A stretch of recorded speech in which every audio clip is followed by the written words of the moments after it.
Samajwadi party के नेता अब्बू आजमी ने बयान दिया कि औरंगजेब क्रूर शासक नहीं था, औरंगजेब को आदर्श बताया।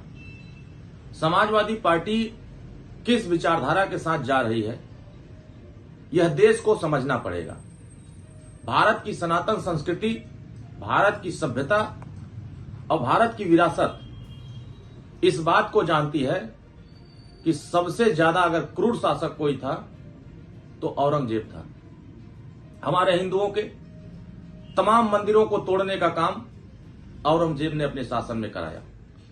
जितना क्रूरता उसके शासन में था, शायद समाजवादी पार्टी को याद नहीं आ रहा। समाजवादी पार्टी डॉक्टर राम मनोहर लोहिया जी के विचारों से भटक गई, उनके सिद्धांतों से हट गई है, उनके मूल्यों से भाग हट गई है।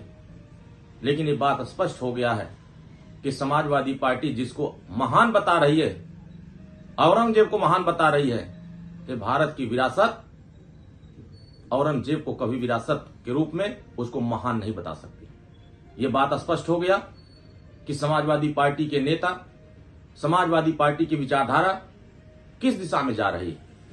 भारत की सनातन संस्कृति, भारत की विरासत महाराजा सुहेलदेव राजभर से जुड़ा हुआ है। भारत में आदर्श डॉक्टर भीमराव अंबेडकर, भारत की आदर्श डॉक्टर राम मनोहर लोहिया, भारत की आदर्श ज्योतिबा फूले, सावित्रीबाई फूले, भारत की आदर्श महाराणा प्रताप, पृथ्वीराज चौहान। हमारे महापुरुषों का मंदिर, हमारे किले खंडहर महाराजा सुहेलदेव राजभर का किसी ने क्रूरता से तोड़ने का काम किया, गिराने का काम किया, उसको मिटाने का काम किया, यही विदेशी आक्रांता है। इनके हिटलर शाही में, इनके क्रूरता की वजह से हमारे पूर्वजों की विरासत, हमारे मंदिरों को तोड़ने का काम कराया गया। लेकिन अगर समाजवादी पार्टी औरंगजेब के रास्ते पर चल रही है तो भारतीय समाज पार्टी और एनडीए गठबंधन भारत के विरासत के साथ चल रही है। हम इस देश में इस विचारधारा को पनपने नहीं देंगे जो क्रूरता की विचारधारा के साथ जा रहे हैं। औरंगजेब कभी भारत का आदर्श नहीं हो सकता।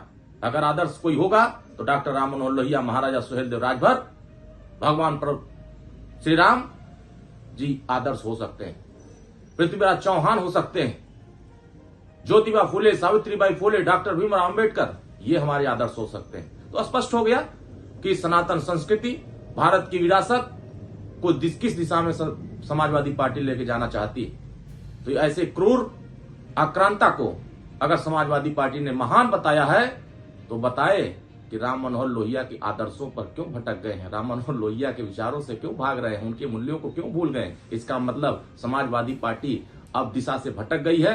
आने वाले समयों में इस देश के हिंदू राजा का अपमान, हिंदू राजाओं के साथ जिस तरीके से इनके विचार सामने आए हैं, हमारे सनातन संस्कृति, हमारी विरासत के जो खिलाफ जो इनके आवाज उठ रहे हैं, समाजवादी पार्टी को आने वाले समय में इसका जवाब देश की जनता देगी, देश की विरासत से मिलेगा, देश के सामने इसको देखने को मिलेगा।